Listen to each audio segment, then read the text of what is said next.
ایک حدیث شریف ہے جو حضرت سلمان فارسی رضی اللہ تعالیٰ عنہ سے روایت ہے کہ حضرت صلی اللہ تعالیٰ علیہ وسلم نے رمضان المبارک کے آغاز میں فرمایا کہ اے لوگوں، بڑا مہینہ آ گیا ہے، یعنی عظیم مہینہ آ گیا ہے۔ اس میں جو الفاظ استعمال ہوئے ہیں وہ شہر عظیم مبارکن کے ہوئے ہیں کہ عظیم اور برکت والا مہینہ آ گیا ہے۔ پھر آگے اس کی برکت اور عظمت کو بیان کرتے ہوئے فرماتے ہیں، اس میں ایک رات ہے جو 1000 مہینوں سے بہتر ہے۔ اس مہینے کے روزے فرض ہیں اور راتوں کا قیام اللہ کے قرب کا ذریعہ ہے۔ اس میں نوافل کا ثواب فرض کے برابر ہے اور فرض کا ثواب 70 گنا بڑھا دیا جاتا ہے۔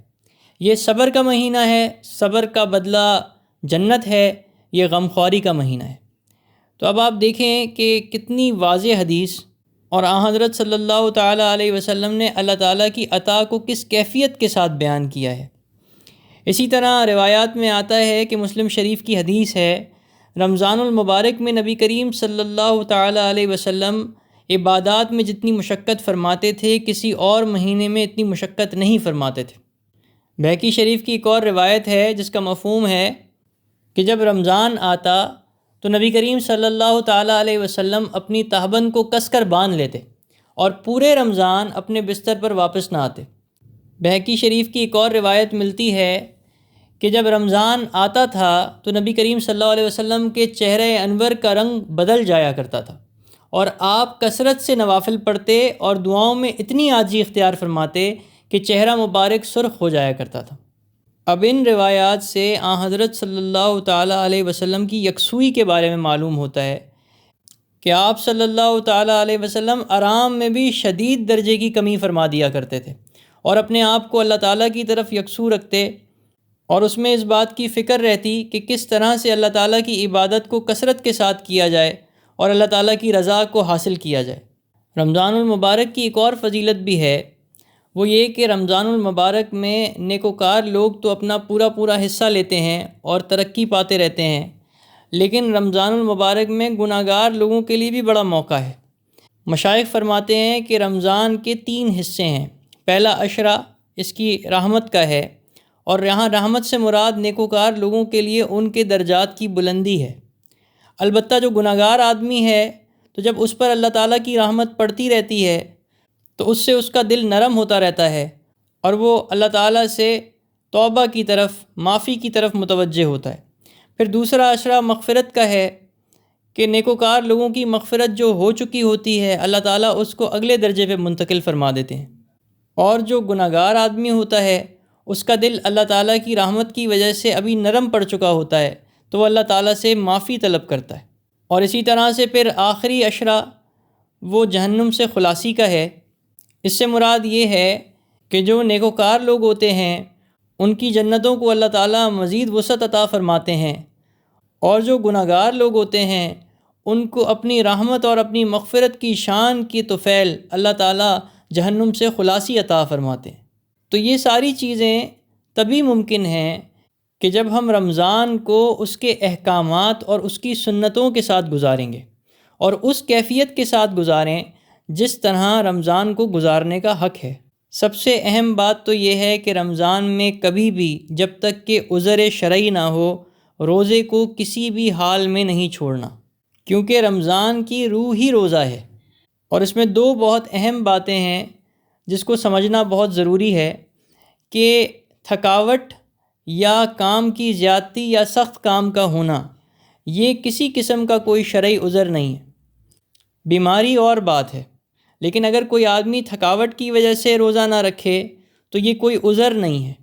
اسی طرح سے کچھ لوگ کچھ چیزوں کے عادی ہوتے ہیں جو کہ وہ غیر رمضان میں مستقل وقتاً فوقتاً استعمال کرتے ہیں، تو ان چیزوں کی چاہت کی وجہ سے روزے کو چھوڑنے کی گنجائش نہیں ہے جب تک کہ کوئی بہت شدید مسئلہ نہ ہو اور اس شدید مسئلے کی وجہ سے علماء اجازت عنایت فرما دیں۔ دوسری بات یہ کہ جس طرح غیر رمضان میں اسی طرح رمضان کے دوران بھی 5 وقت کی نماز باجماعت پڑھنا یہ سب مسلمان مردوں کی ذمہ داری ہے۔ رمضان میں اکثر 2 کوتاہیاں ہوتی ہیں۔ ایک تو لوگ سحری کرتے ہی سو جاتے ہیں، تو سحری کے بعد فوراً سونے سے کبھی نماز رہ سکتی ہے، اور ایسا دیکھنے میں بھی آیا ہے، تو سحری کے فوراً بعد مسجد کی تیاری شروع کر دیں۔ اور ایک اور بات کا اہتمام کریں کہ مغرب کی نماز میں یعنی جو افطاری کے بعد ہوتی ہے اس میں سستی نہ کریں۔ اسی طرح سے روزے کے دوران اور ویسے بھی، لیکن بالخصوص روزے کے دوران غیبت، جھوٹ اور زبان کے گناہوں سے شدید اجتناب کریں۔ اور اگر کوئی آپ کے ساتھ بد کلامی کرے تو آپ اس کو کہہ دیں کہ میرا روزہ ہے، یہی سنت ہے، یعنی میں آپ سے لڑائی نہیں کر سکتا۔ اسی طرح روزے کی تھکاوٹ کی وجہ سے یا روزے میں کمزوری کی وجہ سے یا وقت گزارنے کی وجہ سے اپنے آپ کو بلا وجہ کے کاموں میں مشغول ہونے سے بچائیں، اور اس دوران وقت کو گزارنے کے لیے کلام اللہ کی تلاوت یا ذکر اذکار کی طرف متوجہ ہوں، نہ کہ انٹرنیٹ یا انٹرنیٹ سرفنگ کی طرف متوجہ ہوا جائے۔ اور رمضان میں زبان کی حفاظت کے ساتھ ساتھ نظر کی بھی بہت زیادہ حفاظت کی جائے، تاکہ رمضان کی سب خیر اور برکتیں ہمیں نصیب ہو سکیں، اور اس مہینے کی برکت سے ہمیشہ ہمیشہ کے لیے ہمارا قلب اللہ کی یاد سے منور ہو جائے۔ اسی طرح روزے دار کو چاہیے کہ وہ روزے میں تھکاوٹ کی وجہ سے یا بھوک کی وجہ سے یا کمزوری کی وجہ سے کسی قسم کا کوئی شکوہ یا شکایت نہ کرے، بلکہ اس کے اوپر جو بھی روزے کی سختی آئے اس کو اپنے اندر ہی اندر برداشت کرے اور اس پر صبر کرے، اور اس پر اللہ تعالیٰ سے اجر کی توقع رکھے۔ چونکہ یہ عبادت کا مہینہ ہے تو اس میں اپنے آپ کو غیر ضروری کاموں سے دور رکھیں، یعنی رمضان میں غیر ضروری دعوتیں یا پارٹیاں، اور بالخصوص ایسی محافل جہاں پر مرد اور عورتوں کا اختلاط ہو، کیونکہ یہ چیز تقویٰ کے بالکل خلاف ہے۔ اور اسی طرح آخری دنوں میں بازار جانے سے اجتناب کریں، بالخصوص آخری عشرہ، اس میں شب قدر بھی آتی ہے، تو کہیں ایسا نہ ہو کہ وہ شب قدر ہمارے بازاروں کی نظر ہو جائے۔ آخری عشرے میں تو اپنے آپ کو بالکل عبادت کی طرف یکسو کر لیں۔ اسی طرح سے کچھ سنتیں ہیں جو رمضان کے ساتھ خاص ہیں، ان کا بھرپور اہتمام کریں۔ حضرت صلی اللہ تعالیٰ علیہ وسلم کے بارے میں آتا ہے کہ رمضان کے آتے ہی وہ تمام قیدیوں کو رہا فرما دیا کرتے تھے۔ اچھا، حضرت صلی اللہ تعالیٰ علیہ وسلم اپنی رحمدلی کی وجہ سے ویسے بھی بہانے ڈھونڈتے تھے کہ کوئی بہانہ ملے اور قیدی کو رہا کر دیں، تو جیسے ہی رمضان آتا تو حضرت صلی اللہ تعالیٰ علیہ وسلم سارے قیدیوں کو رہا فرما دیا کرتے تھے۔ اچھا، اب ظاہر ہے غلاموں کا دور تو نہیں ہے اور ہر آدمی قیدی کو رہا نہیں کر سکتا، تو ایسے میں چاہیے کہ جو لوگ اس کے پاس کام کرتے ہیں، اس کے ملازمین ہیں، تو ان کے ساتھ بہت رحم دلی کا اور بہت سہولت اور آسانی کا معاملہ کرے۔ گھر پہ کام کرنے والی خواتین جو ہیں ان کو ایک اچھا معاوضہ دیا جائے، ان کو وقت میں نرمی دی جائے، ان کو راحت دی جائے، تاکہ وہ بھی روزے رکھ سکیں اور وہ بھی اس مہینے کا بھرپور فائدہ اٹھا سکیں۔ اسی طرح رمضان میں ہر سائل کو حضرت صلی اللہ تعالیٰ علیہ وسلم کچھ نہ کچھ ضرور عطا فرما دیتے تھے۔ اسی طرح چاند دیکھنے کی کوشش فرماتے اور لوگوں کو بھی ترغیب دیتے، خوشی اور مسرت کا ماحول بنائے رکھتے تھے۔ بلکہ حضرت صلی اللہ تعالیٰ علیہ وسلم شعبان کی تاریخوں کو خصوصی طور پر یاد فرماتے تھے اور رمضان شریف کے لیے تاریخیں گنتے رہتے تھے، خود بھی سحری تناول فرماتے تھے اور دوسروں کو بھی ترغیب دیتے تھے اور فرماتے تھے کہ سحری کھاؤ۔ اچھا، اس کو سمجھ لیں کہ سحری کا وقت رات کا آخری چھٹا حصہ ہے۔